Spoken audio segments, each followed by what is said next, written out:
vocês? Eu sou a professora Zenaide Lobo e tô aqui hoje gravando para esse projeto incrível que é o História Sem Fronteiras. Porque não importa se é a tua história favorita, história geral, história do Brasil ou história do Ceará, a gente tá aqui para te mostrar que o teu conhecimento em história não precisa ter fronteiras, tá certo? Nosso tema de hoje era Vargas. Galera, esse tema é conhecidíssimo no Enem, tá certo? E para você não ficar de fora, a gente tá aqui hoje para te dar alguns toques sobre esse tema.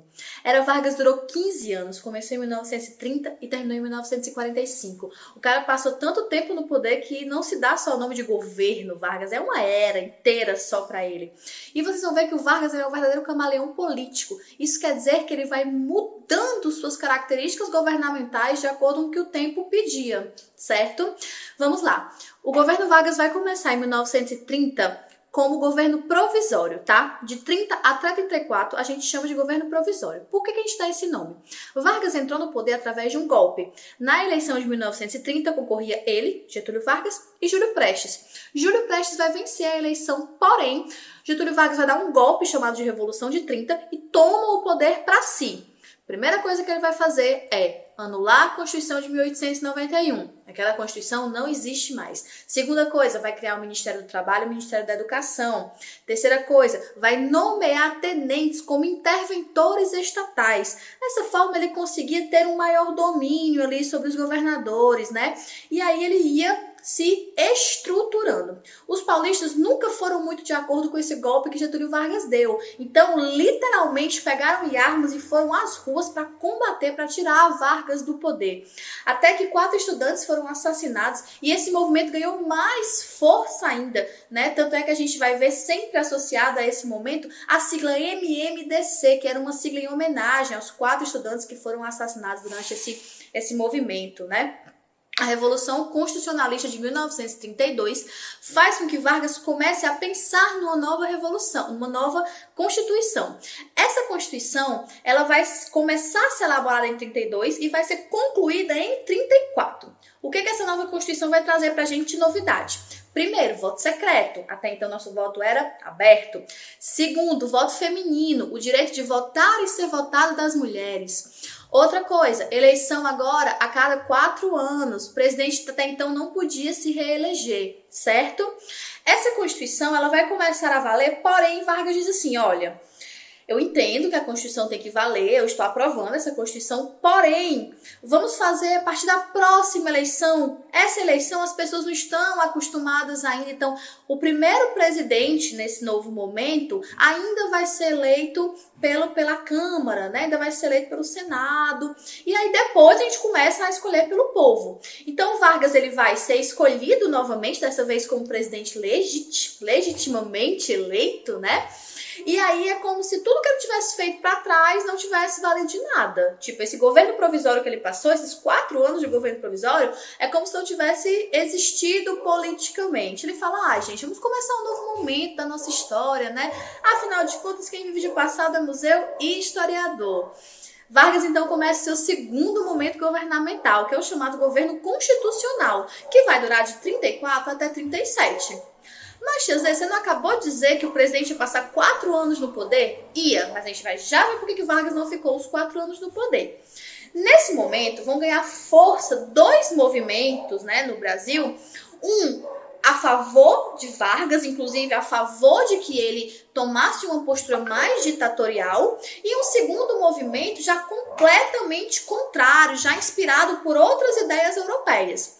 A gente vai ter a AIB, que é a Ação Integralista Brasileira, né, que vai ser fundada em 32 pelo Plínio Salgado e que tem uma vertente completamente nazifascista, apoiando esse momento do Vargas mais ditatorial, né? E a gente vai ter em contrapartida a ANL, a Aliança Nacional Libertadora, que vai ser fundada pelo Luiz Carlos Prestes. Não confundam Prestes com o outro, tá? Luiz Carlos Prestes é uma coisa, Júlio Prestes é outra coisa completamente diferente. A ANL já vai ter uma vertente mais comunista, queria implantar o comunismo no Brasil, né? Influenciado por todas as vertentes que vinham lá da Europa. A ANL foi completamente dizimada pelo governo Vargas. Luiz Carlos Prestes foi preso. Olga Benário, que era a sua esposa, que era uma comunista alemã, né, uma judia, foi devolvida para a Alemanha, vindo a morrer nos campos de concentrações mais ou menos nos anos 40. E aí, esse movimento é completamente dizimado, certo? Só que o que o Vargas usou isso a seu favor? Já que tinha um movimento comunista surgindo aqui no Brasil, né, que inclusive a gente chama de intentona comunista, o Vargas disse assim, cara, eu tenho que usar isso a meu favor. A imagem que vinha dos comunistas dos Estados Unidos pra gente era aquela imagem comunista comia criancinha, de que comunista ia roubar tuas propriedades, ia roubar teus bens. Então, quando se falava a palavra comunista aqui no Brasil, nossa, era um estouro, uma bomba, né? E aí o que o Vargas falou? O Vargas pensou muito bem e disse, eu tenho que usar isso a meu favor. Em 1937, surge o chamado Plano Cohen. O que era o Plano Cohen? Teoricamente, era um plano para implantar o comunismo no Brasil, para tirar Vargas do poder e implantar o comunismo no Brasil. O Vargas, então, divulga esse plano e aí o que ele fala? Gente, não podemos ter eleição em 1938, porque senão os comunistas vão dominar o Brasil. E a galera, que comunista? Não, não pode. Hoje em dia, sabe-se que o Plano Cohen, na verdade, ele foi escrito por um general do Exército, né? Ele nunca existiu, ele foi inventado.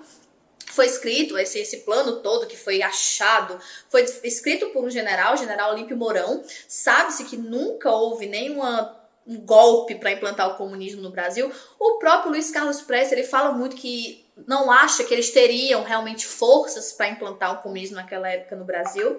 E o Vargas usou isso para começar, para dar um golpe no seu próprio governo, para anular por um tempo sua própria Constituição e dizer assim, gente, não vai ter eleições em 38 porque agora eu vou começar um governo mais fechado, mais rígido. E então, em 37, um ano antes de haver eleições, o Vargas começa um novo momento político, que é o chamado Estado Novo. Por ter esse nome de Estado Novo, é que o Vargas vai dizer que tudo que foi feito na República antes dele era a República Velha e que agora nós vamos ter um novo momento republicano na história do nosso país. O Estado Novo ele vai vir com algumas características muito fortes. Primeiro, o Vargas vai fechar o Congresso, tá? Ele vai assumir uma característica muito mais ditatorial. Ele vai implantar, na verdade, o que a gente chama de ditadura personalista. A gente sempre, quando fala de ditadura, a gente associa a ditadura militar. Mas a verdade é que existem ditaduras civis também. Essa ditadura do Vargas, por exemplo, era uma ditadura civil. E por que a gente chama de personalista? Porque era centrado na personalidade do Vargas. Ele era a própria imagem do ditador, né? E ele vai começar esse novo momento político extremamente fechado, vai dissolver o Congresso, vai proibir partidos políticos, né? Isso é muito importante. E ele vai começar a ter atitudes muito mais soberanas. Ele estava governando praticamente sozinho. Uma característica muito particular desse momento é a criação do DIP. O DIP é o Departamento de Imprensa e Propaganda. O que o DIP queria? O DIP tinha duas funções, basicamente. A primeira era censurar tudo aquilo que pudesse ser contra o Vargas ou que pudesse atrapalhar o governo do Vargas, ou que falasse mal de trabalho, por exemplo. A segunda é promover a imagem do governo do Vargas como um governo muito bom, um governo que pensava muito no pobre. Aquela imagem que a gente tem do Vargas, aquele senhorzinho de cabelinho branco, pai dos pobres, foi feita pelo DIP nesse momento. Nesse momento, o Vargas ele vai consolidar as leis de CLT. Lembra que lá no primeiro governo dele, no provisório, ele criou o Ministério do Trabalho? Algumas leis trabalhistas elas foram sendo implantadas no decorrer desses anos. Mas agora ele vai consolidar, ele vai realmente criar essas leis mais rígidas. O que a CLT vai trazer de vantagem para o trabalhador? Salário mínimo, carteira de trabalho assinada, férias remuneradas, descanso semanal, né? Licença maternidade. Então, alguns desses direitos foram conquistados durante esse momento. Nesse momento também, o Brasil ele está economicamente muito alinhado com os Estados Unidos. Então, os Estados Unidos vai incentivar para que a gente cresça industrialmente. É nesse momento que Vargas vai construir a CSN, vai construir a Vale do Rio Doce, a mineradora, né? Então, nesse momento, essa imagem de pai dos pobres, né? Essa imagem do Vargas como um cara que estava ali para ajudar o empregado, ela é muito implantada. Tipo, não é que o Vargas estava dando os direitos porque os trabalhadores pressionaram, porque os trabalhadores lutaram por aquilo, porque havia uma demanda muito grande. Não, a imagem que se passava é que o Vargas estava dando esses direitos porque ele era um cara que ele pensava no trabalhador, que ele pensava no pobre, que era realmente o pai dos pobres, certo? O Estado Novo ele vai durar de 37 até 45. Meu caro estudante, de 37 a 45, o que estava acontecendo na história mundial? O estouro da Segunda Guerra Mundial, né? O Brasil, nesse momento, ele estava numa situação muito delicada, porque veja bem, o Vargas ele tinha um alinhamento ideológico com o eixo, com o nazifascismo. Porém, ele tinha um alinhamento econômico com os aliados, com os Estados Unidos, né? E ficou aquela pressão. O Vargas vai ficar do lado de quem? Cada um pressionava de um lado, todo mundo querendo que o Brasil se posicionasse, tomasse partido, entrasse na guerra. Aqui no Ceará, inclusive, a gente vai ter um movimento em 42 chamado Quebra-Quebra, que as pessoas vão às ruas quebrar tudo para que o Brasil entrasse na guerra, tomasse partido. Até que em 43, quando o Vargas não consegue mais ficar em cima do muro, ele resolve partir para o lado econômico. O Brasil vai lutar ao lado dos aliados, né? Vai dominar 3 cidades na Europa e tudo. Vai ter até uma participação relevante durante a Segunda Guerra.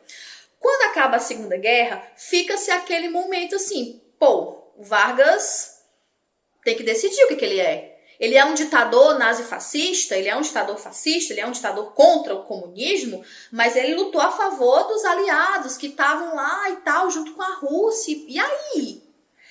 Pressionado por todos os lados, o Vargas resolve abrir mão do seu poder, abre mão do seu governo, sai então do governo e convoca-se uma nova eleição em 1945. O Vargas depois vai voltar ao poder para um grande finale bem dramático, digno de Hollywood, mas isso aí é momento para outra aula, tá? A Era Vargas termina efetivamente em 45, tá certo? Separei aqui uma questão para vocês, pra gente poder entender mais ou menos como funcionava essa cobrança do Enem, né? Vamos lá. Enem 2009. A partir de 1942 e estendendo-se até do final do Estado Novo, ou seja, até 45, o ministro do Trabalho, Indústria e Comércio, Getúlio Vargas, falou aos ouvintes da Rádio Nacional semanalmente, por 10 minutos no programa A Hora do Brasil. O objetivo declarado do governo era esclarecer os trabalhadores acerca das inovações na legislação de proteção ao trabalho. Os programas Hora do Brasil contribuíram para, item A, conscientizar os trabalhadores de que os direitos sociais foram conquistados por seu esforço após anos de lutas sindicais. Galera, acabei de falar para vocês que o Vargas menos queria era achar que esses direitos foram conquistados por sangue e suor dos trabalhadores, né? Isso era péssimo para a imagem dele. Então, item A, descartado. B, promover a autonomia dos grupos sociais por meio de uma linguagem simples e de fácil entendimento. A autonomia dos grupos sociais, era isso que o Vargas queria? Que os grupos sociais ganhassem força? Se o cara enxerga até os partidos políticos, ele vai querer que o movimento social ganhe força? C, estimular os movimentos grevistas. Esse item não precisa nem terminar de ler. Estimular o movimento grevista? Se eu tô te dando direitos, eu quero que você se rebele contra mim? Jamais. Que reivindicavam um aprofundamento dos direitos trabalhistas. Nunca no Brasil. Item D. Consolidar a imagem de Vargas como um governante protetor das massas. Olha que item bonito, hein? Olha como esse item soa bem aí na tua cabeça de tudo que a gente acabou de ver de Era Vargas. Mas vamos ver o próximo para a gente não cometer nenhum erro, né? Item E. Aumentar os grupos de discussão política dos trabalhadores, estimulados pelas palavras do ministro. Estimular a discussão política? Não, gente, se eu tô te dando... gente, eu sou muito bonzinho para vocês, eu tô dando direito, eu quero que todo mundo me ame, me idolatre, eu quero vocês do meu lado, eu não quero discussão política contra mim. Então, o nosso item para essa questão é o item D. Combinado, galera? Foi muito bom estar com vocês, brincar com vocês. Até a próxima!